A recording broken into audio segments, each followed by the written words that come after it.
Ever since I was in school and all of my life, I've had problems with retention and comprehension and just problems with my brain, not being able to comprehend what was being said, and after reading something not being able to remember what it was.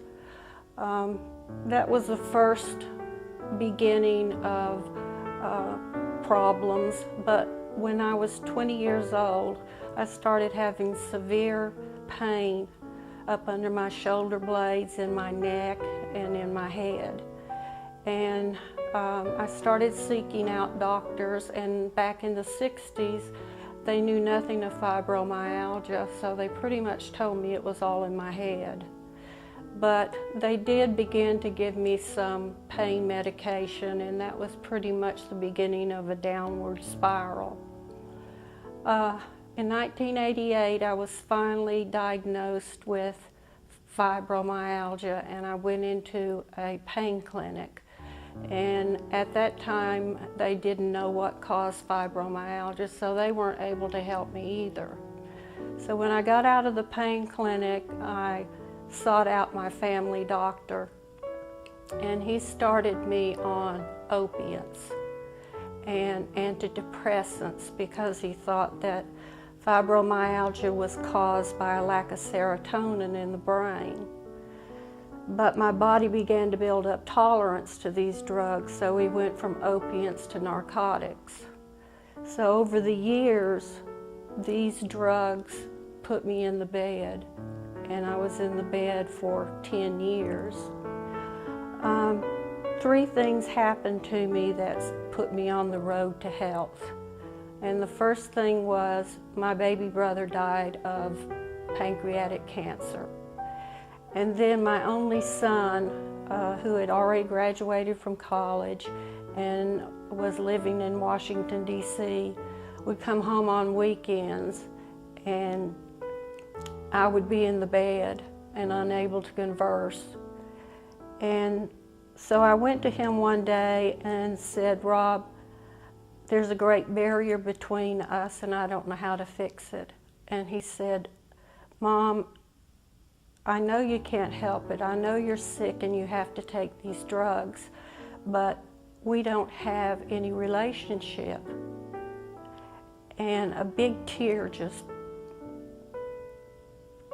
rolled out of his eye.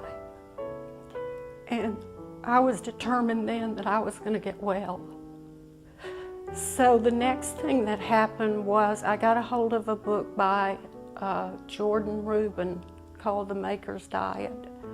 And in this book, he talked about toxicity in the body causing a lot of diseases and conditions, and one of them was fibromyalgia. And he had cured himself from Crohn's disease with probiotics. So I began to take probiotics, and I also began eating all organic food, and the meat and chicken I ate would not have any steroids or antibiotics or growth hormones in them. And I also began to wean myself off of the drugs. So this began to get me out of the bed.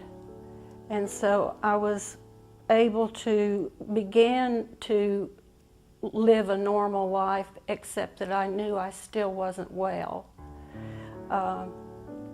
So I began driving. I hadn't driven for 15 years because I was afraid I would kill myself or someone else on the road.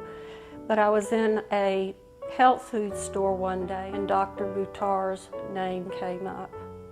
So I came into the office.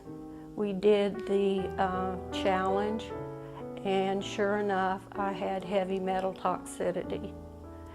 So after many chelations, my fibromyalgia is not completely gone, but has diminished greatly.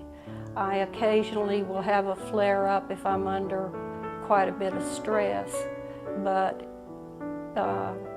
any pressure to the trigger point will make the pain go away. I still have a way to go. I still have quite a bit of mercury and lead in my body because I'm a non-secretor, and that means toxics in but not many toxics out.